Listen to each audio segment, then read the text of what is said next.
현물 접대비는 거의 접대비와 이제 같이 무조건 나온다라는 주제예요. 그 정도로 이제 중요한 주제인데, 일단 접대비를 꼭 이제 술 사 먹는 게 아니라 이제 물건으로 좀 줄 수도 있죠. 특히 요즘 이제 설 명절이나 추석 같은데 거래처한테 뭐 양주를 준다든지 또는 되게 비싼 한우 세트를 준다든지 그런 것들 다 접대비라고 보시면 돼요. 그게 현물 접대비예요. 그게 현물 접대비.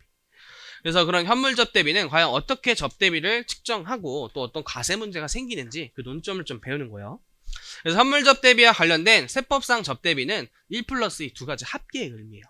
첫 번째는 현물 접대비 그 가액을 평가해야 돼요.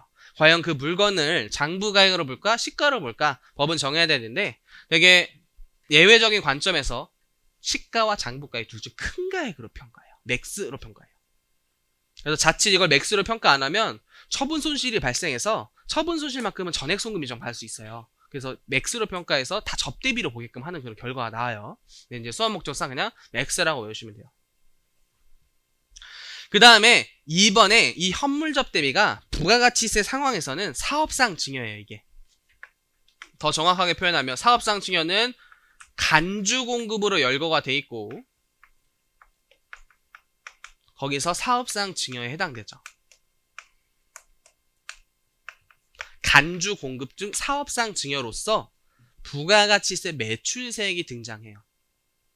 갑자기 이제 부가세 내용상 헷갈리는데 요 간주 공급에 대한 과세 표준 규정을 떠올려 보시면 원칙이 시가고 감가상각자산은 간주 시가로 계산을 하죠. 그래서 비상각자산은 시가, 제품 상품은 시가, 감가상각자산은 체감률 반영해서 1-4 R 곱하기 N 하는 거잖아요. 취득가액 곱하기 1-4 R 곱하기 N, 그게 간주시가잖아요. 거기에 10% 때리면 그게 부가가치세 매출세액이 나오겠죠. 그게 법인세에서는 접대하면서 나온 세금이니까 접대비로 보겠다라는 거예요. 근데 사업상 중에 대전제는 그게 있어야 돼요. 매입세액이 공제된 자기생산 취득자에 한해서 라고 이제 출발을 해야 되죠, 항상. 그럼 매입세액 애초에 불공제된 매입세액이랑 그것도 접대비죠. 법인세 지금 접대비. 근데 공제가 됐는데 이제 이렇게 사업상 중에 쓰이면 간주공급이 나오고 그것도 이제 접대비예요. 그 매출세액도 접대비. 참고로 스토리가.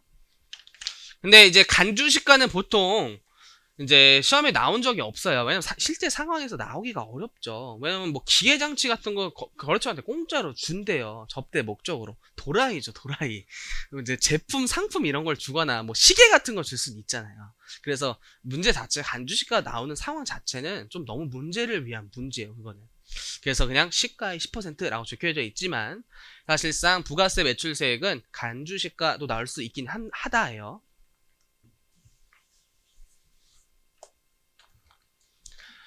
그래서 부가세에서 배운 사업상 증여가 법인세 접대비의 개념으로 이렇게 넘어오시면 현물 접대비가 떠올라야 되는 거예요. 현물 접대비. 현물 접대비에서 사업상 증여에 부가세 매출세액이 등장하고 그거 법인세에서 접대비로 보는구나 라고 생각하셔야 돼요. 그래서 1 플러스 2가 되는 거예요. 특히 또 수험생 갑자기 틀리는 게 부가세는 무조건 시가의 10%예요. 장부가액이 10% 곱하는 개념이 없죠. 근데 요게 맥스 규정 쓴다 그래서 여기에 갑자기 장부가액 곱하는 실수하시는 분들이 있어요. 부가세는 시가의 10%.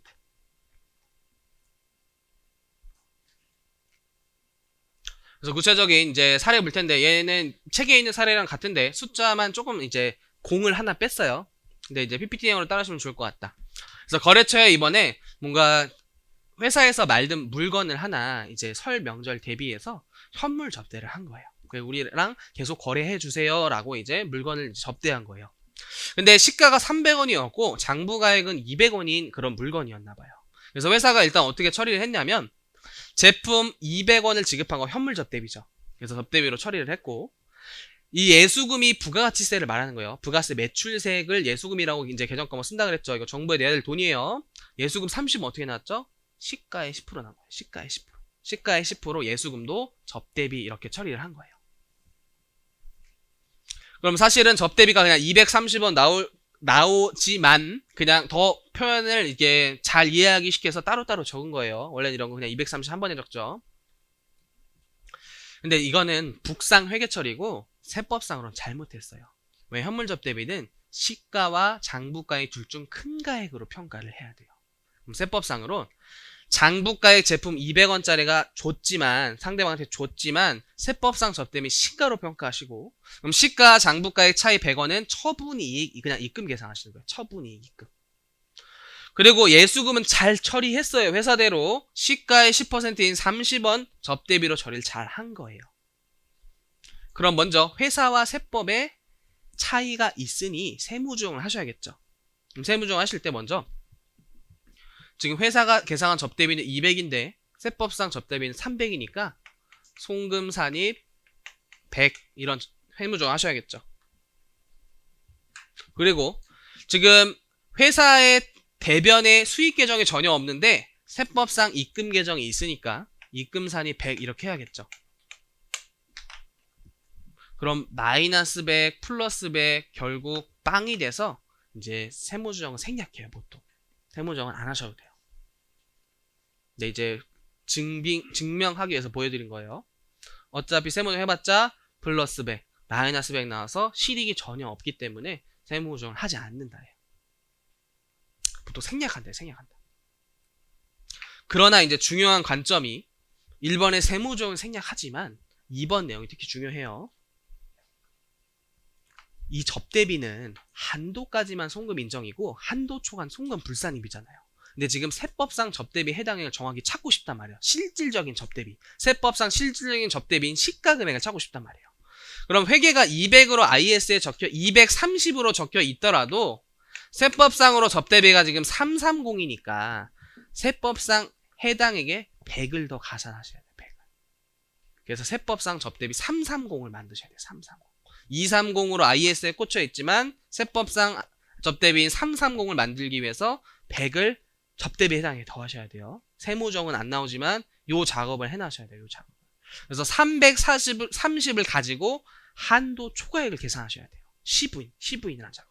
그래서 시부인을 정확히 하기 위한 토석이에요. 이게 분류 작업이. 그래서 이게 가장 일반적인 시험 케이스인데 항상 이런 케이스만 나오는 건 아니에요. 무제한적인 상황이 있어서 다 할 수는 없지만 추가적인 상황 하나 더 말씀드리면 예를 들어 판매 촉진비라고 계산한 거예요. 그냥 판매비 정도로 할게요. 그리고 얘를 세금과 공과라고 한 거예요.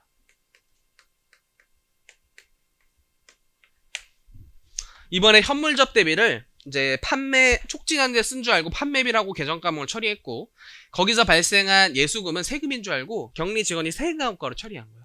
그때 해야 될 행동은 똑같이 세무정은 생략이에요. 어쨌든 세무정은 생략돼요. 결과적으로.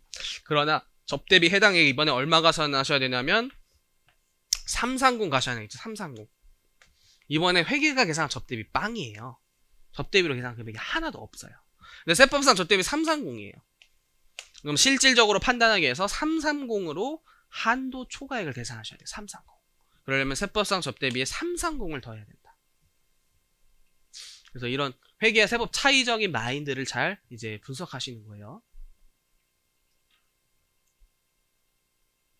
그래서 이런 부분이 이제 좀 어렵다. 법인세에서.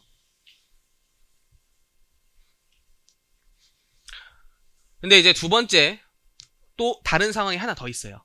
이번엔 더 도라이예요. 현물 접대비를 매출 처리했어요. 매출 처리. 신나가지고.